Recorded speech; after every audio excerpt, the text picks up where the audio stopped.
Hi, I'm Dana. Welcome to this week's video. Today I want to talk about when things aren't going according to plan. Now, you've maybe read on the website, or you've seen it on Facebook, or you had friends who have done the program, and by the second night their baby was sleeping through, and you're thinking, why isn't it going that well for me?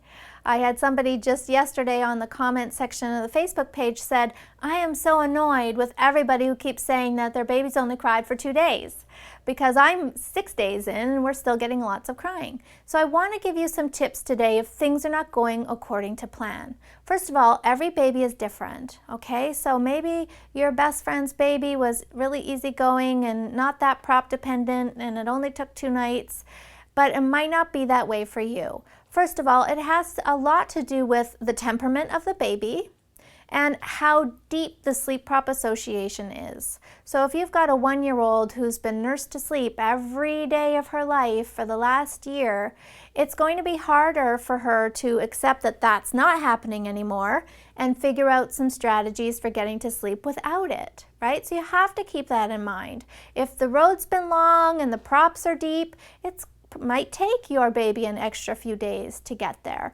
And remember that this is a skill set. So if I'm teaching my kids to swim, for example, I just don't throw them into the pool and expect them to swim perfectly in a day or two, right? Or if I'm teaching them to read, I don't expect perfection to happen in a week even, right? So keep that in mind too, that this is a skill set that they're learning, and it's going to take time, and some days they're going to be better at it than others, and that's okay.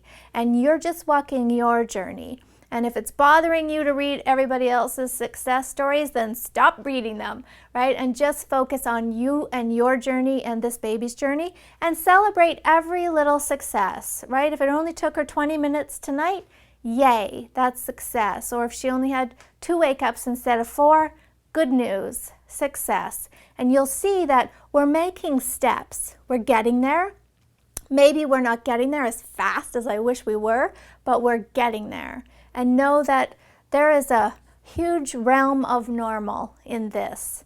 If it took 5 nights, normal. Took 8 nights, normal, right? Because all babies are different and they're going to have different reactions to this. So that's the first thing you need to consider.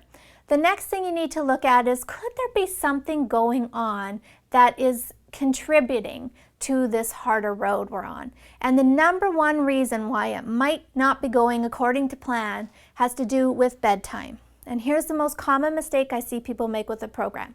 Let's say you've got a baby who is prop dependent on feeding. So that's been every day, she gets on the breast or the bottle, and that's her cue to make the journey into sleep. Now, you've read the program and you know that that's a no-no, right? And you can't do that anymore. So you feed her, but you don't let her fall asleep. You just let her get drowsy, right? Or you just let her start to look heavy-lidded.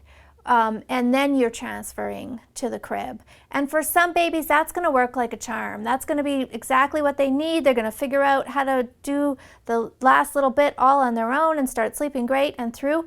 But for some babies, it doesn't help, right? If you think of sleep as a journey, right? A is awake, B is asleep, and you help them get 80% of that journey with the breast or the bottle, they might not know how to do it from start to finish on their own in the night. Or they might get into the crib and think, hey, why didn't you finish the job?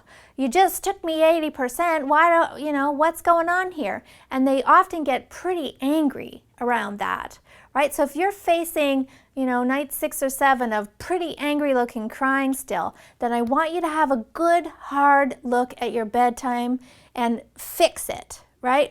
My rule of thumb is I don't want you to use the word drowsy. In fact, drowsy is the same as the first stage of sleep. It's called drowsy sleep. Okay, so you might be doing too much helping still. I want you to forget drowsy, keep her wide awake. So tickle her, talk to her, do whatever you have to do to keep her awake through that feed session, and then into the crib. And that's going to teach her how to get to sleep from wide awake to asleep, all on her own. So she can do it at bedtime, she can do it in the middle of the night, she'll start doing it for nap time, and that's when you'll turn the corner on this, and you'll see some pretty steady and rapid improvement if you fix that issue. All right, so keep that in mind. Again, every person's unique. Everybody's going to have a different journey with this.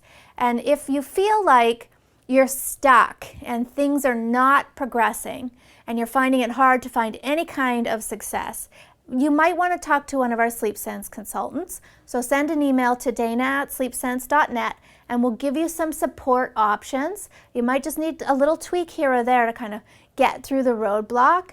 Or I want you to go back and have a good hard look at your bedtime routine and see if there's anything you need to tweak in there. And that'll get you there. You know what? If things aren't going well, I always say to people, there's got to be a reason. We just have to find it. All right, so we'll find your reason. Thanks so much for watching today. Sleep well.